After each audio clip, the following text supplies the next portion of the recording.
"If you keep this baby, you're dead to us." My father's words echoed through our pristine living room, his face twisted with rage. I instinctively wrapped my arms around my swollen belly, protecting the life growing inside me. At 22, I stood in my childhood home, facing the ultimatum that would change everything. My name is Olivia Parker, and that was the last conversation I had with my parents before they erased me from their lives. The prestigious Parker family couldn't handle the scandal of their unmarried daughter choosing to be a single mother. My ex-boyfriend had disappeared the moment I told him I was pregnant, and my parents expected me to handle the situation quietly, their euphemism for termination. But I couldn't. From the moment I heard my baby's heartbeat, I knew I would choose her over everything else, even if it meant losing my family. "Think about our reputation," my mother pleaded, wringing her hands. "Think about your future, your father's position at the hospital, our standing in the community." Her voice trailed off as she saw the determination in my eyes. "I am thinking about my future," I replied, my voice steady despite my racing heart. "My future is this baby." My father slammed his fist on his mahogany desk. "Then get out. You're no longer a Parker. We'll tell everyone you died in an accident abroad. It's better than the shame you're bringing to this family." I remember walking out of that house, my small suitcase rolling behind me, containing whatever I could quickly pack. The perfectly manicured lawn, the imported flowers in their precise rows, the golden afternoon light catching on the windows. Everything looked the same, but nothing would ever be the same again. My best friend Emma took me in without hesitation. "You can stay as long as you need," she said, helping me settle into her spare room. "Your parents are insane if they think you'll go through this alone." The next few months were a blur of doctor's appointments, job hunting, and trying to build a new life from scratch. I found work as a virtual assistant, something I could do from home while pregnant. Emma's support was unwavering, but the absence of my family felt like a physical ache. The day Lily was born was both the happiest and loneliest day of my life. As I held my daughter for the first time, her tiny fingers wrapping around mine, I knew I'd made the right choice. But part of me still wished my mother was there, that my father would burst through the door with balloons and stuffed animals, proud to be a grandfather. Instead, Emma was my birth partner, holding my hand through every contraction. When she took pictures of Lily's first moments, I couldn't help but think about how these photos would never make it into my family's albums. Through mutual friends, I heard that my parents had indeed told everyone I died in a hiking accident in New Zealand. They even held a small private ceremony, though there was no body to bury. The story spread through our social circles, and soon I started receiving condolence messages from old friends who believed I was dead. I focused on Lily, on building our life together. We moved into a small apartment, and I expanded my virtual assistant business into a successful online management company. Every milestone Lily hit, her first smile, first word, first steps, I documented carefully, creating our own family history to replace the one I'd lost.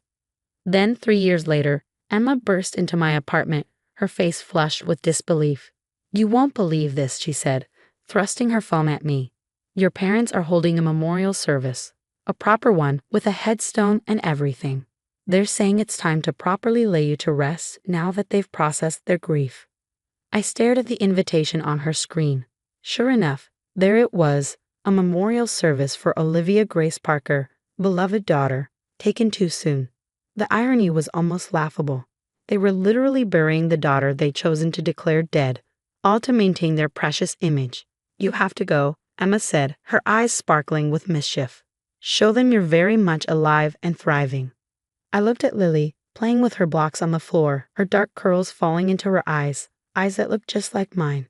She was the living proof of the choice I'd made, the reason I'd lost everything and gained something even more precious. "You know what?" I said, a plan forming in my mind. "Maybe it's time to crash my own funeral." Emma's grin widened. "What are you thinking?" "I'm thinking it's time to show them exactly what they threw away," I replied, picking up Lily and hugging her close. "They wanted to bury their daughter. Let's see how they handle it when she walks right into their carefully planned memorial service." As I put Lily to bed that night, I thought about what I would say, how I would handle seeing my parents again after 3 years of silence. Part of me was nervous, but a stronger part felt ready. They had tried to write me out of existence, but here I was stronger than ever, with a beautiful daughter and a life built on my own terms. The memorial service was scheduled for Saturday afternoon. As I laid out my outfit, a deep blue dress that brought out my eyes. I couldn't help but appreciate the symbolism. They were trying to bury the old Olivia, but I wasn't that person anymore anyway. I was someone stronger, someone who had chosen love over fear, truth over appearance, and real family over false perfection. I looked at the invitation one more time, running my fingers over the embossed letters of my name. Soon, I would walk into my own funeral with my daughter in my arms, living proof that sometimes choosing your own path, no matter how difficult, leads to the most beautiful destinations. Little did my parents know, their perfect memorial service was about to become very, very memorable. Standing outside the funeral home, I adjusted Lily's white dress and took a deep breath. Through the windows, I could see people gathering, familiar faces from my old life, all dressed in black, here to mourn someone who wasn't actually dead. "Ready?" Emma whispered beside me, squeezing my hand. She looked elegant in her black dress, playing the part of a mourner perfectly. "As I'll ever be," I replied, lifting Lily into my arms. "Remember the plan." Emma nodded. "I go in first, blend in with the crowd. You wait until your father starts his speech, then make your entrance." She grinned. "This is going to be epic." I watched her slip inside, then moved closer to the window. The room was filled with flowers, white lilies everywhere, my supposed favorite. In reality, I'd always preferred sunflowers, but that was just one more thing my parents had gotten wrong about me. A large portrait of me from my college graduation stood on an easel next to an empty urn. I almost didn't recognize myself in that photo.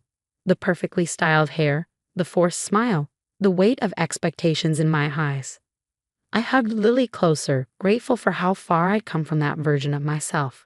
"Mama, why are there so many people?" Lily whispered, her small hand playing with my necklace. "They're here to see something special, baby," I told her, kissing her forehead. "Remember what we practiced?" She nodded solemnly. "I'm a surprise." Through the window, I watched my father take his place at the podium. My mother sat in the front row, dabbing at her eyes with a monogrammed handkerchief. The performance had begun. "We gather here today," my father's voice carried clearly, "to finally lay our beloved daughter to rest. 3 years ago, we lost Olivia in a tragic accident. That was my cue.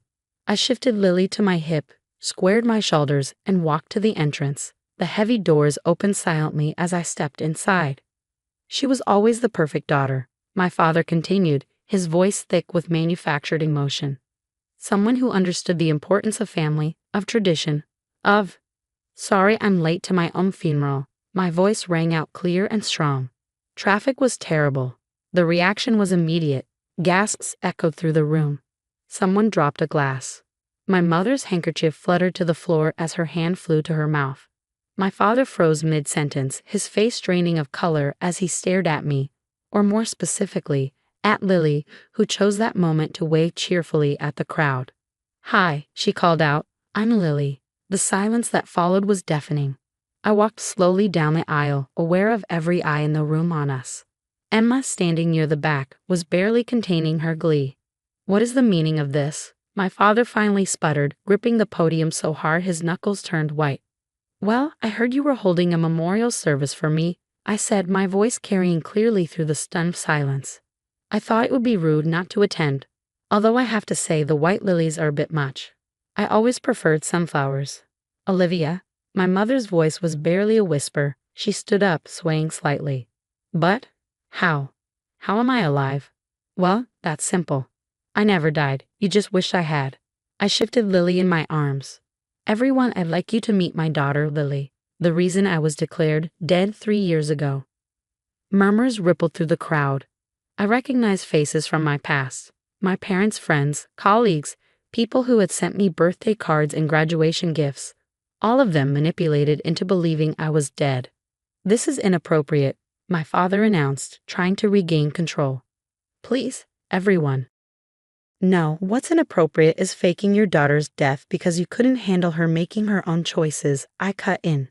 "What's inappropriate is lying to everyone here because you cared more about your reputation than your own grandchild." Lily, sensing the tension, wrapped her arms tighter around my neck. "Mama," she whispered, loud enough for the front rows to hear. "Are these the mean people who made you sad?" More gasps. My mother sank back into her chair, her face ashen. My father looked like he might explode. You need to leave, he growled, stepping down from the podium. You're ruining everything. Ruining what, Dad? Your perfectly crafted lie? The story you told everyone about your tragic loss? I stood my ground as he approached. I think these people deserve to know the truth.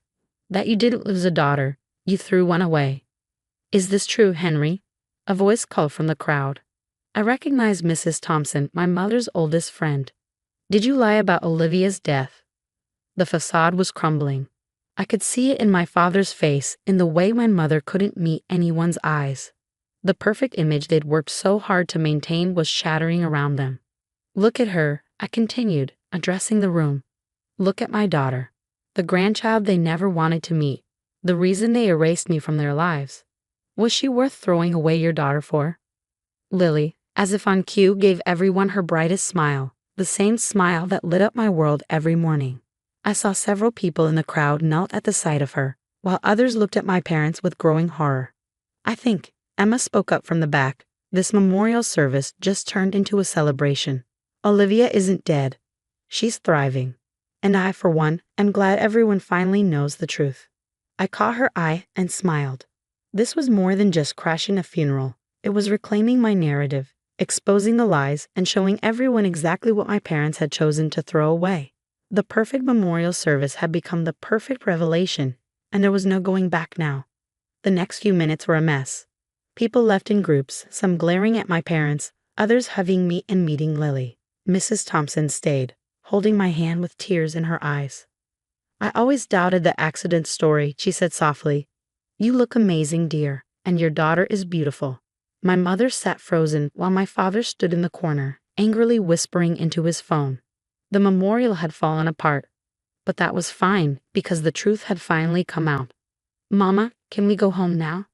Lily asked, yawning. She was exhausted. Soon, baby, I said, then looked at my parents. I didn't come here to hurt you.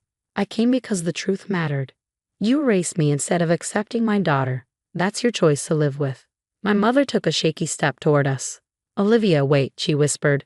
She looks just like you did at that age. You wouldn't know, I said. You missed those years. By choice. As I turned to leave, my father's voice boomed. You had no right. We gave you everything and you threw it away for this? I snapped. No, Dad. You threw it away. You chose reputation over family. You missed her first steps, her first words. You missed being grandparents. Lily wiped away my tears. Don't cry, Mama. We have Emma and Mr. Whiskers. I laughed through my tears. You're right, baby. We have all the family we need. Emma took Lily from my arms. I'll get her in the car. I looked at my parents, my father, red with anger, and my mother, crying as she stared at the spot where Lily had stood. They looked smaller, less powerful than before. I'm not dead, I said. I'm happy. I have a daughter, a business, and people who love me. I didn't come for forgiveness. I came to show that choosing love over fear was the best decision I ever made. Please, my mother whispered. Don't go. Not again. I never left. You pushed me away. Until you accept both of us, nothing will change. I walked outside. Emma stood by the car, Lily already asleep. As I stepped away from that building, the past felt lighter. 3 days later, I got sunflowers. The card read, You always did prefer these. Mom. A week later, an email came from my father's private account. A picture of me at 3, holding a stuffed rabbit. The message, Lily looks just like you. I was wrong. They weren't grand gestures, just small cracks in the wall they had built. One evening, as Lily watered her little garden and herself, I had a realization. The daughter my parents wanted, the obedient one, was gone. In her place was someone stronger. Mama, look. Lily held up a tiny tomato. I made food. I scooped her up, laughing. Yes, baby, you made something beautiful grow. And so had I. Emma texted about brunch. Mr. Whiskers curled around my feet. This was my family, imperfect, chosen, but full of love. The memorial my parents planned turned into exactly what they feared. A goodbye to the daughter they wanted and the start of the woman I had become. Would they change? Maybe, maybe not, but I didn't need their approval anymore. Some endings don't tie things up neatly. They just open the door to new beginnings, and I had walked through that door on my own terms.